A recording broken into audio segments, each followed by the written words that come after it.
This shoe broke every raffle record ever, at least for Nike anyway. So just by the numbers, by the data, and the modern digital age, one could argue this is the most in-demand sneaker on release day.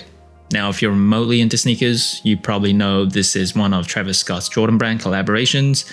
That reverse swoosh is can't miss. You might even know Fragment Design is also behind this collaboration. But do you know who's behind Fragment Design? If you do you know his actual name? Do you know his background? How he got to be one of the most influential streetwear icons as well as important Nike and Jordan brand collaborators ever? If you don't, honestly, you're probably in the majority, at least if you live in the United States. But it is time we pay our respects to the 61-year-old, to one of the godfathers in streetwear, to the mentor for other big names like Nego as well as Edison Chen of Clot. This man introduced hip-hop to a whole generation of people in Japan.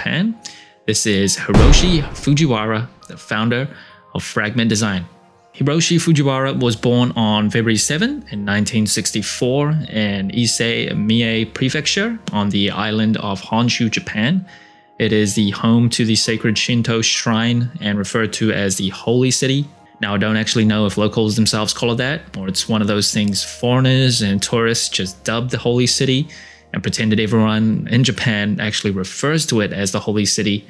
So if you're Japanese, please let me know. First bullet train, the Shinkansen, was launched, something the US still has yet to figure out, but I digress. The economy was booming, growing 10% year over year. Life was good, and there was a sense of optimism about the future.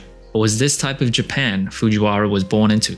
I mention this because so much of what happens to us is literally what kind of world we come out of the womb to.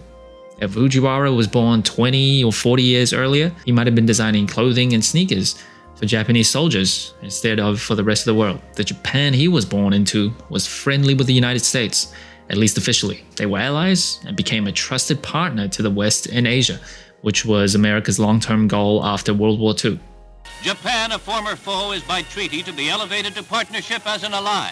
Premier Nobusuke Kishi hears President Eisenhower speak of the new treaty of mutual cooperation and security before the signatures are affixed. This treaty represents the fulfillment of the goal set by Prime Minister Kishi and myself in June of 1957 to establish an indestructible partnership between our two countries. As American influence and cultural impact continue to expand across the world, it wasn't forbidden or taboo to be drawn to American pop culture in Japan. Again, it was this type of post-war Japan Fujiwara would be brought up in and would shape his interests as life progressed. In the early 70s, when Fujiwara was 8 years old, a new genre of music was gaining steam in the Bronx, a kind of music that became the biggest genre in the world and would also become my favorite genre of music. My name is DJ Kool Herc. He would take two records and spin it back and forth in the same spot, so it just prolonged the break beat. Herc's style catches on, and not just with B-boys, but with MCs who use the break to pick up the mic. Talks now with the rhythm. He rhymes a little bit here and there, and just, you see the development start. Now I kind of want you to give me a story. Yeah, the next thing you know, all of these people are actually rapping. And in 1985, when Fujiwara traveled to New York on a friend's recommendation, the friend, by the way, was Malcolm McLaren, who was Vivienne Westwood's partner at the time, he was exposed firsthand to hip-hop and DJing, something he would bring back to Tokyo, and he actually became one of the first hip-hop DJs in Japan. There is a misconception he was the first, but according to the man himself, he was not the first, but he definitely was one of the first. He, along with Kan Takagi, would form Tiny Punks, and they would ultimately change the name to Tiny Punks with an A. The origin of this name was also connected to Malcolm McLaren. When Fujiwara was in London, he would visit McLaren's shop World's End, based in Chelsea, and McLaren would often call him Tiny Punks. So he changed the U to an A, with the A using the very famous anarchy symbol. This idea and ethos in the 70s and 80s, of course, was very widely embraced in punk culture, especially in the UK, fundamentally rejecting the mainstream and authority. Tiny Punks would start making waves around Tokyo's emerging hip-hop scene and even opened for the Beastie Boys when they played their show in Tokyo. Their debut album, Kinsetsuteki, apologies if I can't pronounce that properly, It was released in 1986, and the literal meaning of that word is constructive. And Fujiwara would go on to co-found the independent label Major Force. Roots were planted, Fujiwara was embedded in the hip-hop scene in Japan, and not just seen as a participant, but a pioneer. Like so many artists and DJs, he wouldn't stop at the turntables. He began to write a column in Takarajima magazine, a magazine founded by former student activists aimed at the youth and pop culture, and the column was called Last Orgy. Now, I don't know if there's like something lost in translation there, where Last Orgy, where the column in Japanese didn't sound as on the nose and as straightforward as the Last Orgy, but I guess if you're into orgies, at some point, it's gonna be the last one. But regardless, this column would basically become his journal to put pen to paper his own experiences from his travels across the world, talking in detail about street culture, fashion, DJing, and music in major culturally influential cities like London, Paris, LA, and of course, New York City. And the youth of Japan ate it up. How could they not? Turn back time to when you were a youth. You were probably into some type of subculture, maybe a bit anti-authority, counterculture, and here's a column in a pop culture magazine called Last Orgy, telling you about what other trends people from other countries are into. This was before the internet, and this kind of column was like the For You page for TikTok without the cringe. Among one of the readers was a man named Tomoaki Nagao. You probably know him now as Nigo, the founder of Bape, who was at the time just a young man who loved The Last Orgy and was inspired by Fujiwara, and he was just one of many. Hiroshi Fujiwara's influence in Japan eventually caught the attention of Sean Stussy, another name you're probably aware of, who invited Fujiwara to become a member of the worldwide Stussy tribe, sending him Stussy gear, which would eventually be showcased in Tokyo. Now, there's a bit of conflicting stories here, as Fujiwara denies he was the one who brought Stussy to Japan, but Sean Stussy says the opposite. And by the way, these conflicting stories is like perfect contrast between the two cultures. On one end, you have like the humble kind of Japanese attitude where you gotta downplay something you did. On the other end, you have the kind of grandiosity and bravado of the American spirit. Yeah, he was the one. He brought it to Japan. And then Fujiwara's like, no, it's not all my credit. It was not me. Now, Fujiwara could have stopped there, but he didn't. In 1990, he created his own brand, Good Enough, inspired by Stussy and England's anarchic adjustment, blending his Japanese heritage with Western influence. Now, 1990 was the tail end of Japan's Shibukaji subculture that originated from the Shibuya district, by the way, the home of the largest Jordan store, World of Flight. And Shibukaji was heavily American-inspired and was a Japanese interpretation of the American preppy style. And look at this. Honestly, this doesn't look too bad. And as so often happens in fashion, this trend was starting to wind down. Youth were hungry for a new type of trend, something that goes against the mainstream, and they latched onto Fujiwara's homegrown brand, focused on self-expression and youth culture. Amazingly, a lot of people didn't know Fujiwara was behind the brand.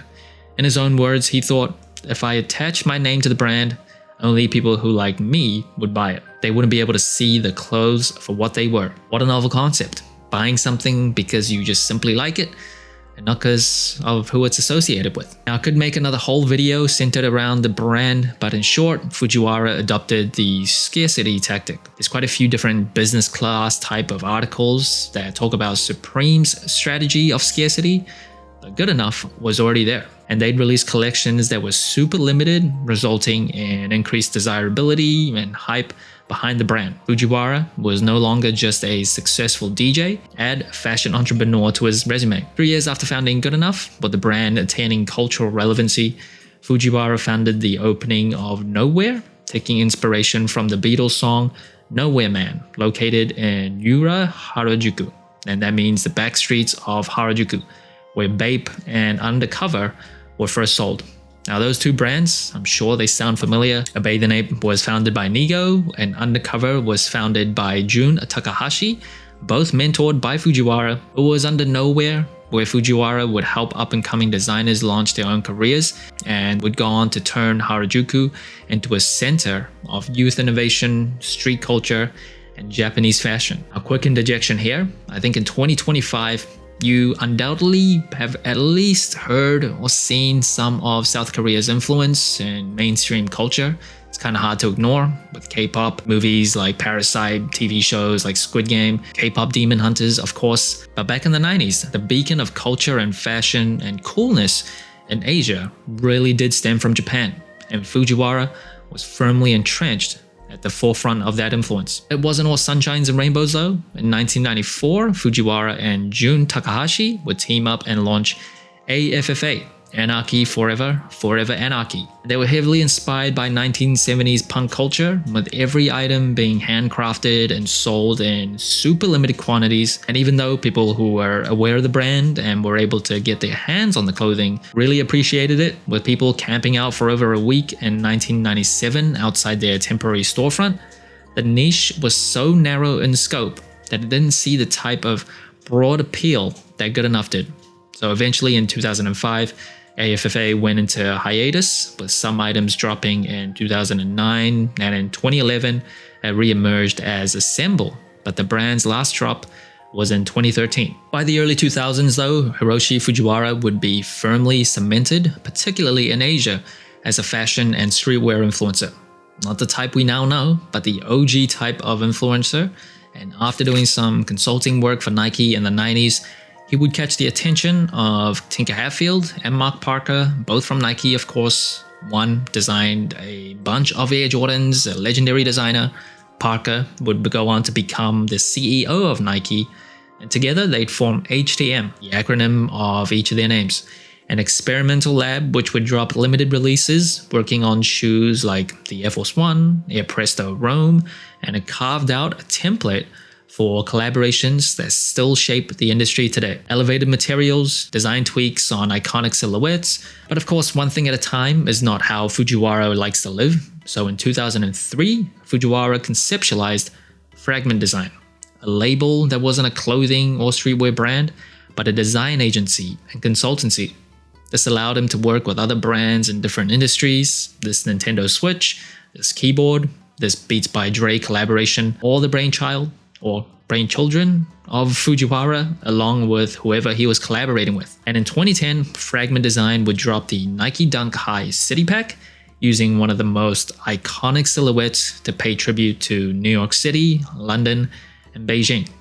Unlike some of the past collaborations with Nike from the HTM line that would be more focused on core classic silhouettes like the Zoom Tennis Classic AC, the All Court 2, this collaboration would capture the attention of a wider swath of sneakerheads and set the foundation for his collaborations with the swoosh for years to come. We saw the Air Force One in 2013, the SB Custom 1 in the same year in multiple colors, the KD6 in 2014, and in December of 2014, Fujiwara would finally step up into the major leagues. Finally, their partnership resulted in an Air Jordan collaboration, dropping the Fragment Design Jordan 1 High, black, white, royal blue, Fragment's lightning bolt logo, simplicity and class wrapped up into a shoe in your face.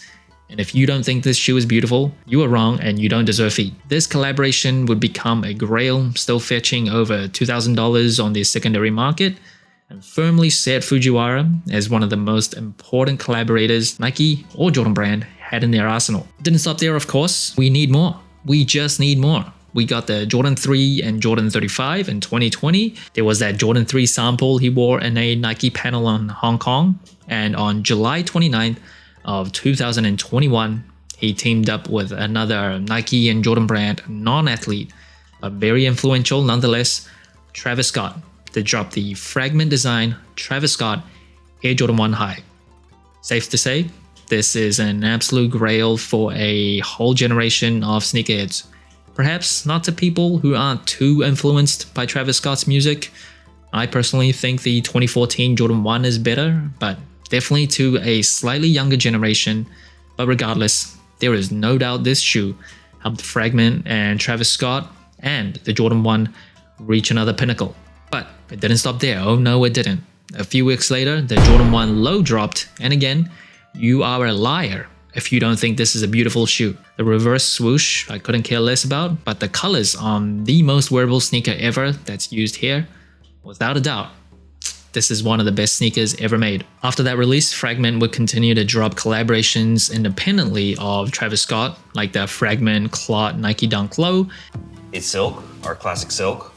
And this one is a little bit extra special because it's actually a collaboration with my mentor, my boss, Hiroshi Fujiwara. But in 2025, it was official. The threesome would come together once more, but the question this time was, can they land the plane in this third iteration of their partnership together? Would this be a Return of the King situation? Or would it be more like a Dark Knight Returns situation? Well, according to the data, they more than landed the plane. The 2025 Fragment design Travis Scott Jordan 1 Low would break the record for most raffle entries ever with 4.4 million legitimate entries, apparently, because I don't know, I still don't know how they catch bots very accurately, but let's go with that, beating out the Reverse Mocha from 2022.